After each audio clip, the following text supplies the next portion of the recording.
Okay, hello everyone. So today I want to talk about the M3 chips Apple just released yesterday. So first, let's start with TSMC processor transistor density.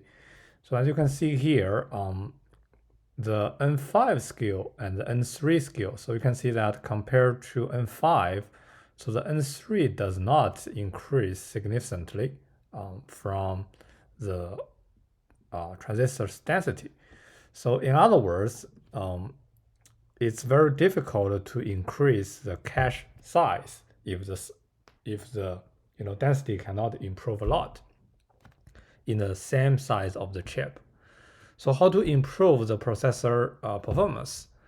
So what Apple did is it just give up increase the cache size, but just focus the cache heat successful rate.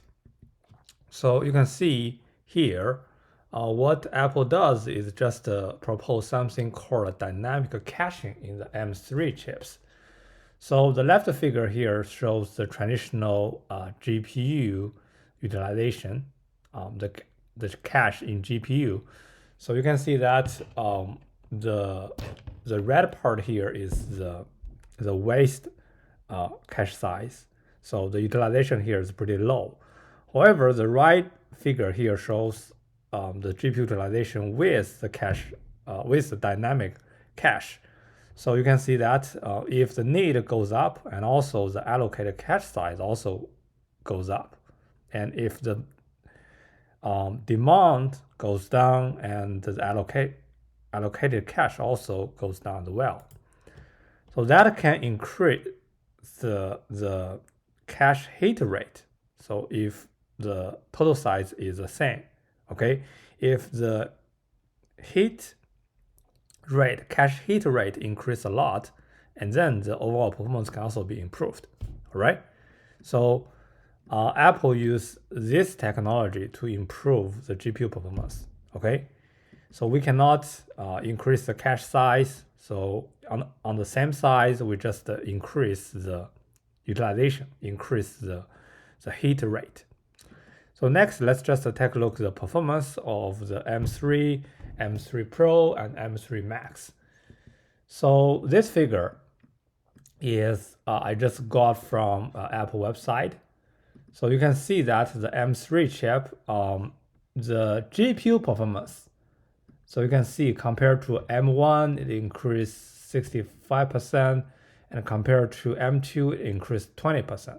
Okay, and I think the 20% improvement, most of them comes from the dynamic cache strategy. In other words, if we increase the heat rate or the utilization, so you can see as a result, the GPU performance also increased about 20% compared to the last generation.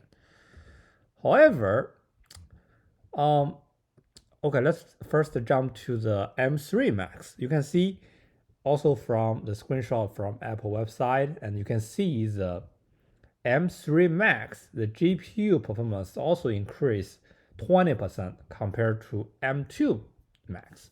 So same as M3, right? M3 increased 20% and M3 Max also increased 20%. However, one weird part just come to my mind is why the M3 Pro increased only 10%. So this part looks weird for me. So you can see M3 compared to M1, 65%, M2, 20%, and M3 Max compared to M1 Max, 50%, compared to M2 Max, 20%. But why the M3 Pro here, you can see, compared to M1 Pro and M2 Pro, the improvement scale is way lower than its brothers. So why that happened?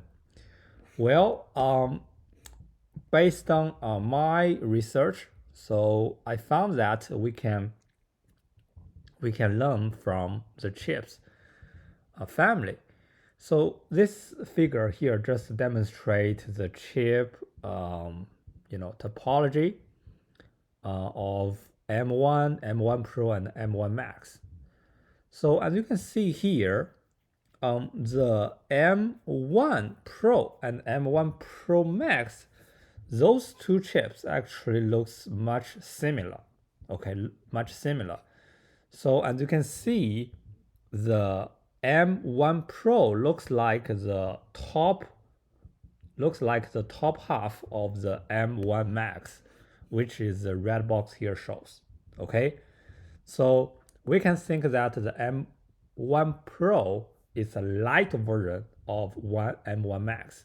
Okay, so you can see the bottom here is just more GPU cores, more cache, or more storage, or more I/O. But the rest of the part, actually, the M1 Pro and M1 Max is quite similar.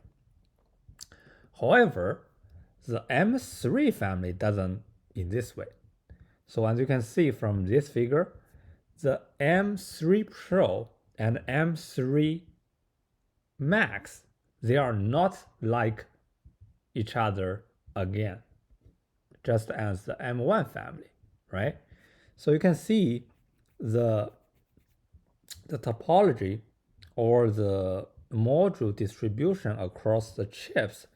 So you can see that the M3 Pro is not a light version of M3 Max, but we can think the M3 Pro is an enhanced version of M3. So in other words, so the left two chips, they are much like with each other, okay? But compared to the M1 family, so the right two chips, they are more likely with each other. So you can see that the M3, so you can see that the density of the chip is very, very tight. Why? Because the chip size itself is very small. So in order to take advantage of every chip, we need to put all different modules very close with each other and cannot waste a single piece space. So this can also be found from the M3 Pro. So you can see here, one detail we can highlight here is this part. So on top of the AMX module, so you can see Apple just take advantage, use this piece of space to put the SLC cache there. Okay, does not waste a single piece. So this is why you can see the SLC, this module looks the shape is very weird, not a rectangle, but in very strange shape. So this is why I said that the M3 Pro is enhanced of M3, because the chip design style, is quite similar. Just take advantage of every inch of the chip itself.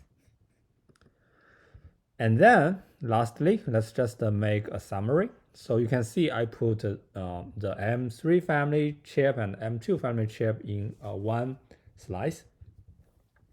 So you can see the M3, the size is 25% than the M2. And M3 Max, the die size is 23% larger than the M2 Max. However, you can see the M3 Pro, the die size is 23% smaller, and the package actually is 17% smaller. Okay, so that's the weird thing. So the M3 here is more like M3 Pro is more like M3 instead of a smaller version of the Max. Okay, so this can explain why the improvement of M3 Pro is very small in this time of update. All right.